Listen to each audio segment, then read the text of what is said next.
The real problem with the science illiteracy and the embracing of what science and technology will bring, it is in the current generation of adults who vote, who run the country.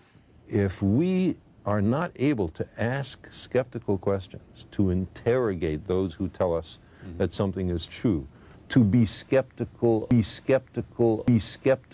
of those in authority, then we're up for grabs for the next charlatan, political or religious, who comes ambling along. What is autism?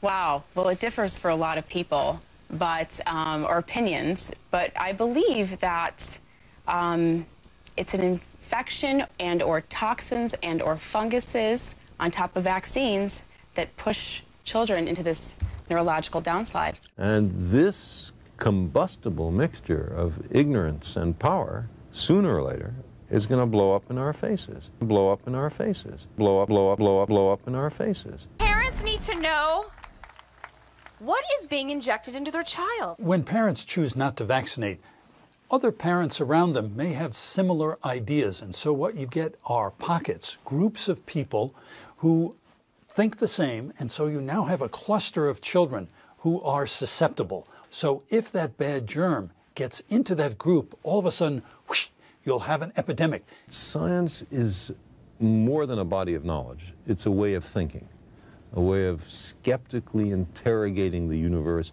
with a fine understanding of human fallibility. Can you imagine if every parent had information about the treatment that is actually out there, how many of them would become recovered? The country has problems because not enough adults understand what these arguments are. We live in an age based on science and technology. If we don't understand it, by we I mean the general public, if it's something that, oh, I'm not good at that, I don't know anything about it, then who is making all the decisions about science and technology that are going to determine what kind of future our children live in? Who is making all the decisions? Who is making all the decisions? Just some members of Congress? But there's no more than a handful of members of Congress with any background in science at all. Mr. President, climate is changing, and climate has always changed, and it always will. There's archaeological evidence of that, there's biblical evidence of that, there's historic evidence of that. It will always change. The hoax is that there are some people who are so arrogant to think that they are so powerful they can change climate. Man can't change climate. And the world's getting warmer because of human activity. That's a fact.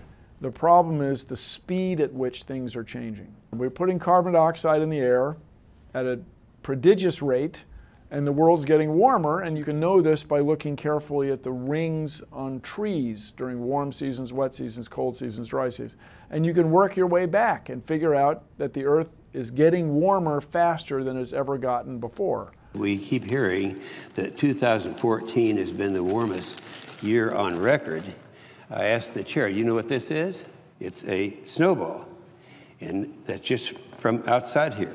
So it's very, very cold out, very unseasonal. So here, Mr. President, catch this. The people had to be educated, and they had to practice their skepticism and their education.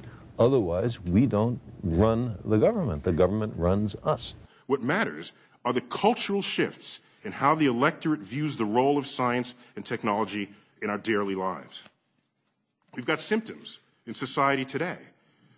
We're going broke, we're mired in debt, we don't have as many scientists as we want or need, and jobs are going overseas. I assert that these are not isolated problems, that they're the collective consequence of the absence of ambition that consumes you when you stop having dreams. But the thing about science is, first of all, it's after the way the universe really is and not what makes us feel good. And a lot of the competing doctrines are after what feels good and not what's true. And so, without this, we just move back to the caves, because that's where we're going to end up anyway as the rest of the world passes us by.